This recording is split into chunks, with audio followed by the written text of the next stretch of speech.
Okay, sorry, video part 2. So communication is very important. So we need to know your start and end times on the days that you're not attending early childhood class, so that I know, the school knows, Miss Watson knows, and your parents know. We also need to know, like, are you walking from home?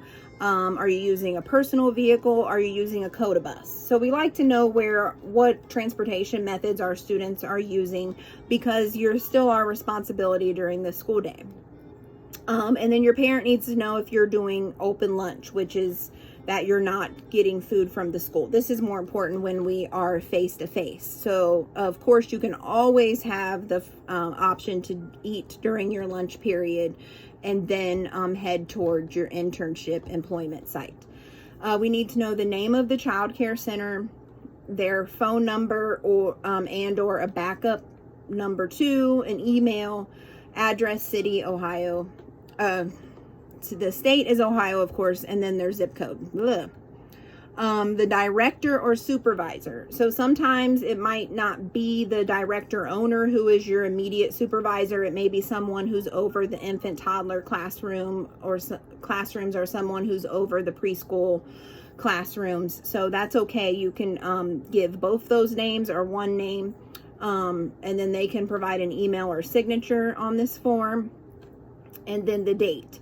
And then when you're filling out the Monday, Tuesday, Wednesday, Thursday, Friday, one of those days, Tuesday or Wednesday, should be marked as your ECE class day.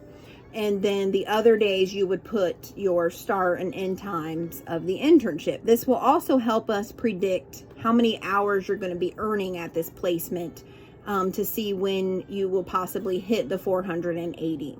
And then your parent needs to sign that they also understand this plan. Each student who is not currently in an employment or internship, or would like to change their current placement at any time. So I can't make you, let's say you pick a place and then a couple weeks go by and you're just like, I don't know, I'm not feeling like this was the right place. Then you need to go ahead and put in a 2 weeks notice, and then you will start looking for new places. So a 2-week notice can be a handwritten note. It can be an email that you have permission to send to the director or your immediate supervisor. So think of that email etiquette that we discussed yesterday. And that graphic is still in Google Classroom. So you want to make sure that you are turning in documentation of maps of the places that you're going to research or visit. So I can, with your parent, give you permission to miss my class to go drive by or go on the COTA bus and go by a center that you might be interested in. So communication is key. So first of all, I told you guys how to go to ODJFS website, go to childcare, search for childcare, enter a zip code. I suggest looking at your home address zip code, because when you're done with your internship or your teaching assistant position, if you're closer to home, it's kind of nice to, be close to home when you finish that time at the end of the day. You could also look towards your homeschool zip code,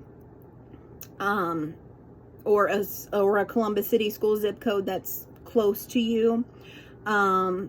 Other places could be maybe your mother's place of work, your grandmother's house or aunt's house. If you know that, I can just go to grandma's and then mom will pick me up from there, or whatever your family or life situation is, then you may want to look at zip codes near those areas. So you have to kind of work this out with your family. Okay, so this is the end of part 2, and then we're going to be starting class, and I apologize for getting a phone call that ended video part 1.